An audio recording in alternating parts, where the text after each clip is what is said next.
you say? All right, y'all, let's get into training and the importance of training, okay?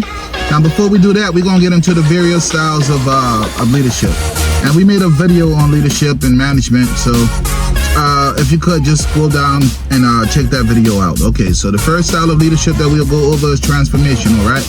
Transformational has to do with the management encouraging and empowering the staff members, right?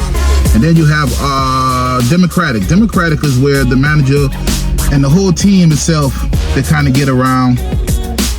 Everything's based on the vote, right? That's self-explanatory. All right, then from there you have laissez-faire. Laissez-faire is where the management kind of let the staff kind of make their own decisions, and they're responsible for the decisions that they make.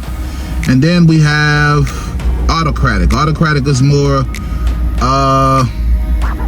heavy top. So where the management makes most of the decisions, and then the staff kind of just fall in line, if that makes sense. All right. So given those styles, there's no one style fits all or one style is better than the other. They all have pros and cons. And in your system, you can figure out what's best for you. But when we get into training, here's what we like to do at Charleston Titan. Okay, so our approach is, at first we micromanage, right? So I guess that'll be an autocratic style in the beginning, and then we kind of fizzle on out to where it's more democratic, right? Because we don't want to micromanage for long, but we do want to establish a precedence as to how we do things here and what makes things more efficient, right? And that's involving the equipment, the different protocols we might have, like say for example the SOP, the escape routes, and things like that, etc. Let's say that. And we don't want to get into how to clean the bathroom, but we want to get into, we're not going to tell you exactly how to clean the bathroom. We're going to show you how we clean the bathroom and what we expect out of the bathroom. But we understand that everybody has their own style. Now, here's why training is important. A live example. I'm on a site now.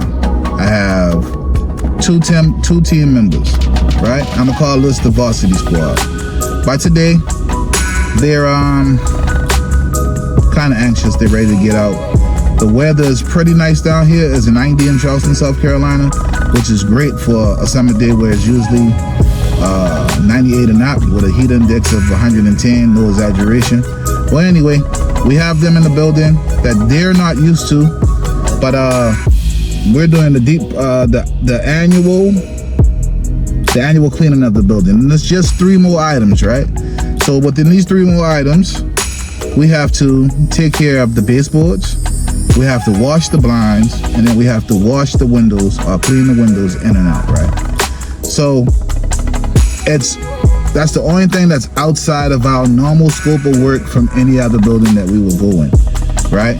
Oh, excuse me, and we're also responsible for cleaning the door jams and the entranceways and the door jams, right? So these guys are a little annoyed, and in doing so, they're trying to skip the process. Now, me myself, I want to just back off and give them room to operate, but at the same time, I actually came to help them. But what I found out was I better step back, and that's what I'm gonna do today, y'all. I'm gonna step back because I have to go back and check behind them. I can't take their word for what they've done and not go back and check the work, because it very well might not be done. For example, I asked one of my guys if he took care of the break room. He did. The break room looked pretty good, but the break room wasn't taken care of according to the scope of work, right? We had spider webs along the baseboards, which was an indication that the baseboards weren't done. That also gave me an indication to check the door jams, and those weren't done. So then I went around and I said, you know what? Use your common sense. It's not even on the scope of work. Let's just check the refrigerator, because he told me he did the refrigerator anyway. I checked the refrigerator, and it wasn't done to my satisfaction, right? So I simply just allowed him to finish the other spot that he was finishing. I went and checked that on site. let him know what I saw, and that part looked pretty good. It was the office itself. And then I invited him back, excuse me, y'all. And then I invited him back over to the break room to take care of those items. Now, although it was annoying for me, and it's probably giving him anxiety and contributing to his frustration, right? It gives him a sense of knowing